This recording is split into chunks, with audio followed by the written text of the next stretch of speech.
Yeah, I found a whole bunch of bikes online.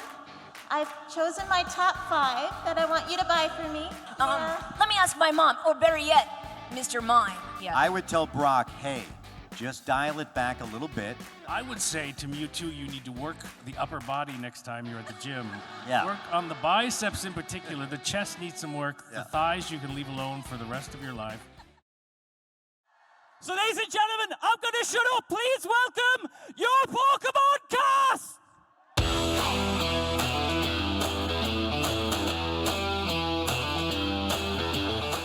And I have to say, it's wonderful to be back. It's so great to see so many of you again. I think especially now as the arc of Ash has come to its end, it's really great to be starting this journey forward together at this point. And it's on us to carry on positively. And thank you all. This is the first time we've ever been on a panel together. Yeah, and of pretty course, crazy. you know the amazing CJ. So you can take it away from here. Thank you guys so much. When we first started 25 years ago, we were in a little studio, and I think I posted a picture of it on Twitter some time ago. And it was a small room with a few people, and it just didn't seem like anyone else outside of that room in America had ever heard of Pokémon. And this was all before it went on TV. And all I could find on the internet was just a really little pixelated picture of Pikachu as evidence that Pokémon existed, and they were just all Japanese text websites, nothing in English. So I couldn't really research the show. But now that's all changed, very much so. And the fact that it has had such a positive impact with people, it's inspired them to be artistic and have communities and share it with their friends, and they've met their friends over their shared interests, and Pokémon was part of that. The fact that it went from our little group with a pixelated Pikachu to this huge community is unbelievable. It's incredible to me, and I'm very grateful to be a part of it. Very profound for me. I was mostly a theater actor, as you guys have kind of looked up my work over the years. And I'd done a Scottish play, if you know what that is. We won't talk about it beyond that. And someone said, there's this great part, I'd done a lot of Shakespeare, and they said, there's this great thing, it's called Pokémon. And I was like, what is that? Pokémon, it's big. And they called it a Jap animation at the time, Jap animation. And I had no clue what that was. And they said, you should audition, there's a bunch of parts, but there's one part, he's really dark, and he's a little bit like that guy that you just played, and he's the villain. And I went into that booth and didn't think much of it, and then I got a call a week later saying, would you like to play this character Mewtwo? And how lucky, because I got to play not just what I discovered was not a villain, but a great character that has a lot of depth. And but again, like Rachel said, and it was a little tiny room, and we met the director, who was very quiet. He had very little direction for me, except to do it angrier, do it quieter, do it softer, and very kind of result-oriented things. So I didn't have a lot to connect to, but they also played the Japanese actor who'd done it, and I got a little key into what he did. But it wasn't until years and years later that I realized how profoundly it affected you guys and how lucky I was to be a part of that. I just started doing these less than a year ago. One of my first cons was with Veronica, and to get to meet her, again, we had scenes in the film together, and it wasn't until 25 years later that we actually got to meet each other in the flesh, and I've admired their work over the years, and to meet them has just been thrilling, and mostly to meet you guys, to have you come to the table and tell us how much this show means to you, this film, and it's bigger than me, and I'm very grateful to be a part of it. Working on that show, I laughed doing the roles that I played, or I cried during the roles where the stories got sad. There was so much of it that was based on real emotions, and yet a fun show as well.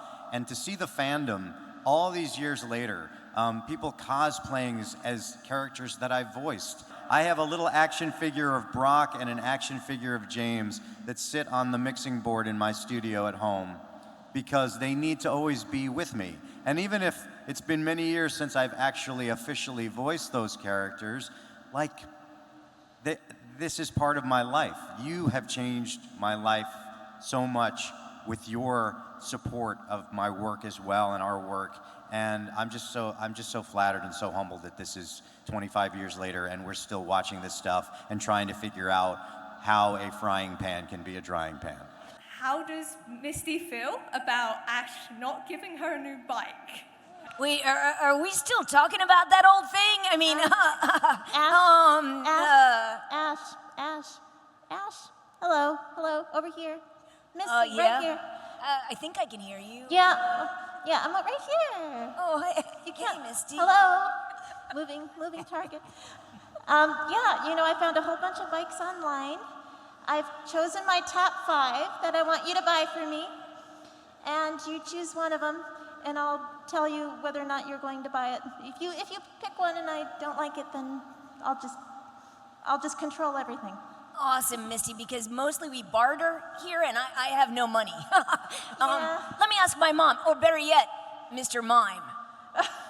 If you were all yourselves to start your adventure as a Pokemon trainer, and you could choose any Pokemon to be your starter for your entire adventure, who would it be? That's easy. I'm Squirtle and the entire Squirtle squad. So it'd be Squirtle, Squirtle. And I know I have to say Mewtwo. He's my soul, so none of these humans, unique humans. Plus, he's got great thighs. Yeah, he so has he could really incredible carry thighs. you and And he's the most powerful Pokemon. I can't say anything other, so it's Mewtwo. I would choose Gyarados. I love water Pokemon. I don't know, it sounds like a bias, but either that or Jigglypuff. Yeah. Yes. I would take Pikachu. I think their relationship is so great, and I think it's a true testament to how life is never easy. We often have to compromise, but the best results often come from that as well. Hey, Pikachu. Hello. Hi, buddy.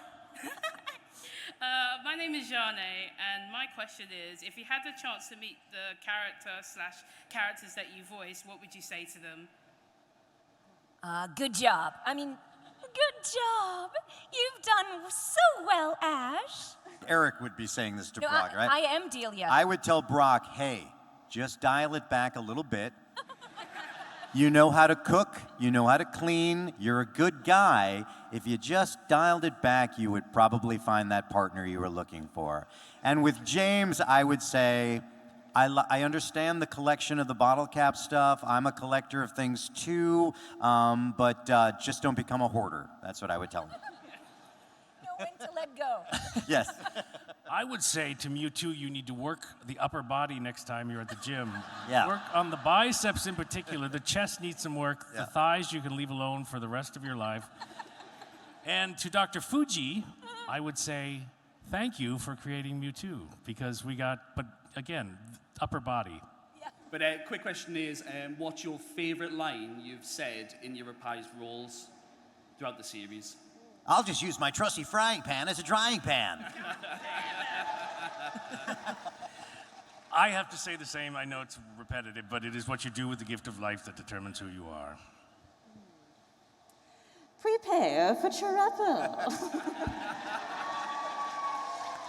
Pikachu, I choose you! What job would we have?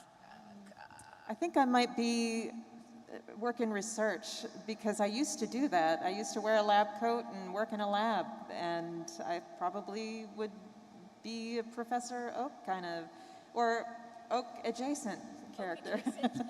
Do they have like a Pokemon like rescue? Because I do a lot of stuff with like rescue animals and stuff like that. I think that I would do that. I would try to find homes for abandoned Pokemon. Why are the Team Rocket members so goddamn wholesome? Oh, you asked Eric. You didn't ask the character.